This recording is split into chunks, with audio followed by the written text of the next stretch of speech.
C'est la légende du kung-fu derrière Rush Hour et Drunken Master, célèbre pour ses cascades réalisées sans doublure et sa manière de transformer la douleur en comédie. Mais dans la vraie vie, son échec le plus douloureux n'a rien eu à voir avec une cascade ratée ni une scène de combat. C'était la distance avec ses propres enfants, une blessure invisible, mais plus profonde que toutes ses fractures. N'oublie pas de t'abonner et de liker pour soutenir la chaîne et ne rien manquer des prochaines histoires. Sa fille l'a renié, son fils s'est égaré. Comment l'homme qui a tout donné au monde a-t-il pu ne rien donner à ceux qui comptaient le plus? La réponse se trouve dans un passé que peu de gens connaissent, un passé que même Jackie lui-même a longtemps tenté de fuir. Peut-être que la véritable tragédie de sa vie n'est pas seulement que son fils ait connu la prison, ni qu'il ait échoué à devenir une star internationale. La véritable tragédie, c'est que malgré tout son talent, sa discipline et son courage, Jackie Chan n'a jamais vraiment su être père. Jesse Chan est né en 1982. Fils unique de Jackie et de l'actrice taïwanaise Joan Lin. Dès le départ, il a grandi dans l'ombre immense de son père, une célébrité qui attirait la lumière mais qui, paradoxalement, était absent de sa vie.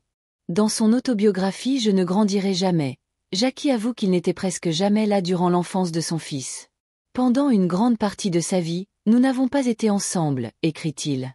Enfant, Jesse ne le voyait que très tôt le matin, avant que son père ne disparaisse pour des tournages interminables. Cette distance n'était pas que physique, elle était aussi émotionnelle. Jackie raconte que son fils semblait souvent indifférent à sa présence, comme si leur lien était creux, vide. Derrière les tapis rouges et les flashs des photographes, il y avait un garçon qui grandissait avec un père qu'il connaissait à peine. Jackie, élevé dans la dureté et les privations, croyait fermement à l'éducation stricte.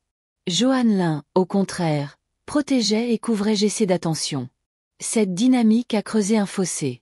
Jackie reprochait à son fils d'être trop gâté, et Jesse souffrait du poids écrasant des attentes. Leur lien n'a jamais eu le temps de se construire, avant d'être brisé par des déceptions répétées. Dans un aveu glaçant, Jackie a reconnu avoir frappé son fils dans un accès de colère. Il l'a soulevé et projeté violemment sur un canapé, au point d'effrayer sa femme et l'enfant lui-même.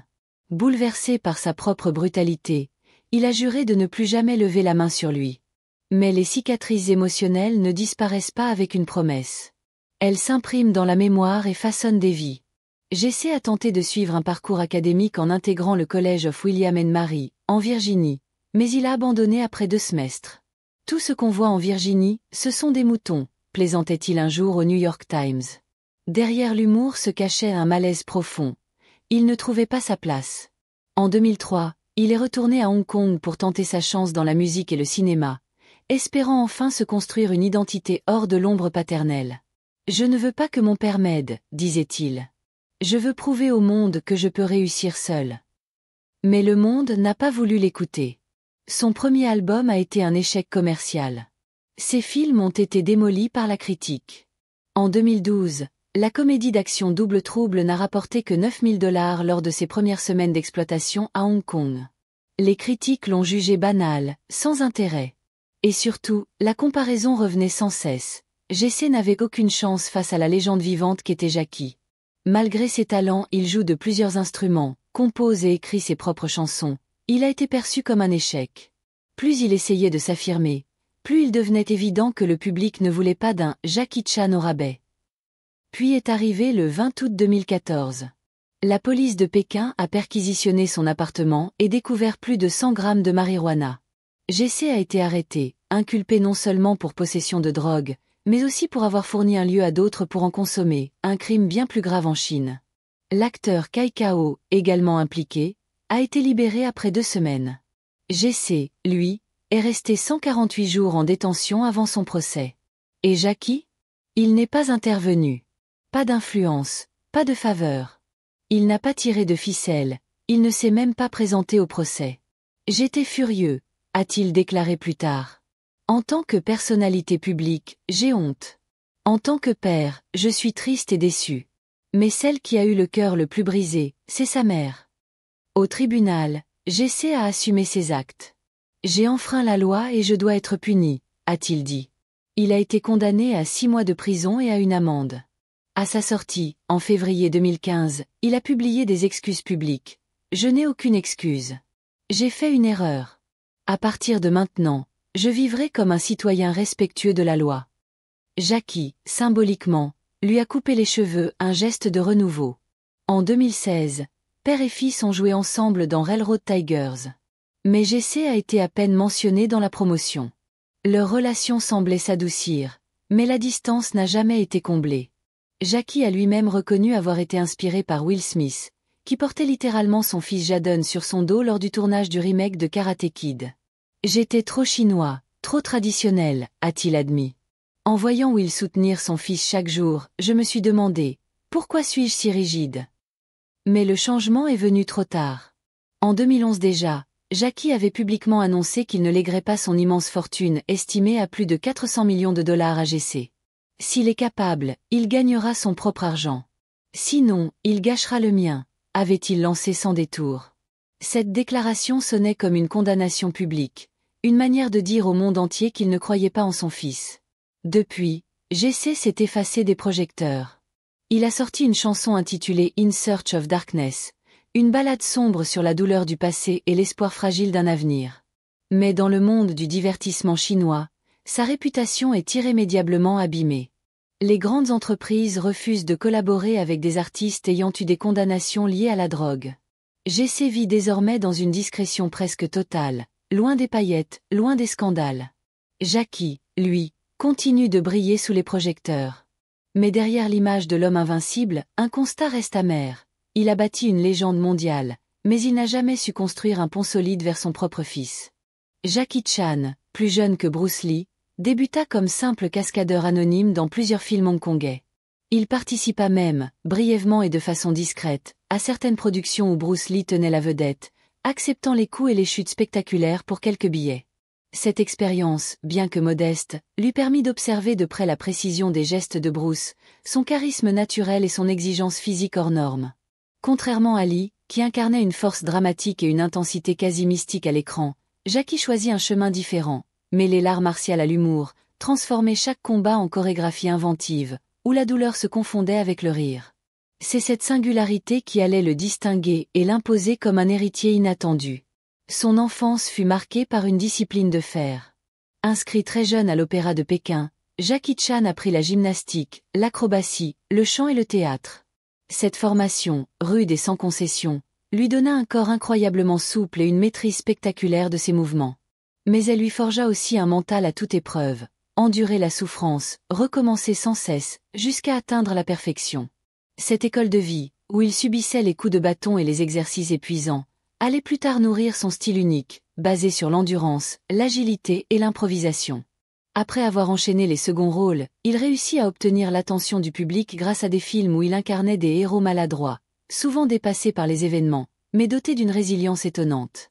Contrairement à Bruce Lee, qui incarnait la rage et la puissance, Jackie s'amusa à paraître vulnérable, presque comique.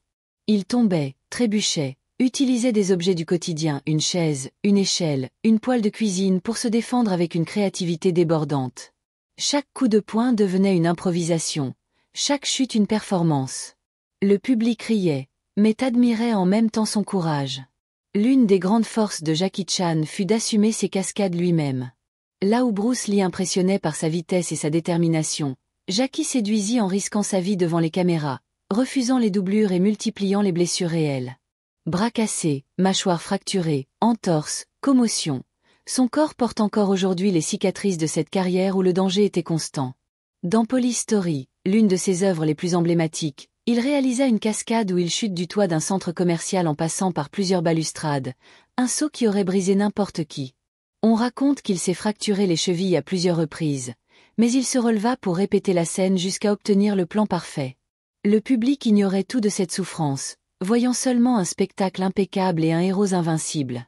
Avec des films comme Drunken Master, Jackie imposa définitivement son style. Il incarna un héros imprévisible, capable de transformer l'ivresse en art martial déconcertant. Ce rôle devint culte et montra au monde entier qu'il n'était pas une simple copie de Bruce Lee, mais une figure à part, un artiste capable de redéfinir le cinéma d'action asiatique. Ce succès ouvrit les portes d'Hollywood, où il triompha avec Rush Hour aux côtés de Chris Tucker, ou encore Shanghai Noon avec Owen Wilson. Ces collaborations internationales lui permirent de conquérir un public planétaire, tout en restant fidèle à ses racines chinoises. Pourtant, malgré cette reconnaissance mondiale, Jackie Chan n'oublia jamais Bruce Lee. Dans de nombreuses interviews, il reconnut que sans l'explosion de Lee, jamais le cinéma asiatique n'aurait acquis une telle visibilité. Bruce avait ouvert la voie, imposé une dignité et une puissance aux acteurs asiatiques. Jackie, de son côté, prolongea cet héritage en lui donnant une autre couleur, plus légère, plus comique, mais tout aussi impressionnante. La filiation entre les deux hommes est indéniable. Bruce Lee incarna la révolte, la fierté et la détermination d'une culture qui refusait d'être écrasée. Jackie Chan apporta la fantaisie, l'humour et une créativité débridée, mais toujours soutenue par une discipline acharnée. Ensemble, bien que séparés par le temps et par le style, ils transformèrent l'image du cinéma d'action et firent rayonner les arts martiaux chinois dans le monde entier. Jackie Chan était obsédé par le réalisme et l'originalité de ses cascades. Dans Projecta, il grimpa sur les toits sous une pluie battante, effectua des pirouettes, esquiva des cordes et tomba sur des surfaces métalliques, tout en rendant chaque mouvement crédible. La production entière était stupéfaite, et certains membres de l'équipe doutaient qu'il survive à certaines scènes. Pourtant, chaque blessure renforçait sa légende. Il acceptait le risque comme un passage obligé pour créer un spectacle que personne d'autre ne pourrait reproduire. Aujourd'hui encore, lorsqu'on évoque Jackie Chan, on perçoit en filigrane l'ombre de Bruce Lee. Non pas comme un rival ou une comparaison, mais comme une source d'inspiration première. Bruce avait ouvert la porte, Jackie l'a franchie, et à sa manière, la transforma en scène universelle où se mêlent courage, douleur et éclat de rire. Leur héritage commun dépasse le simple cinéma.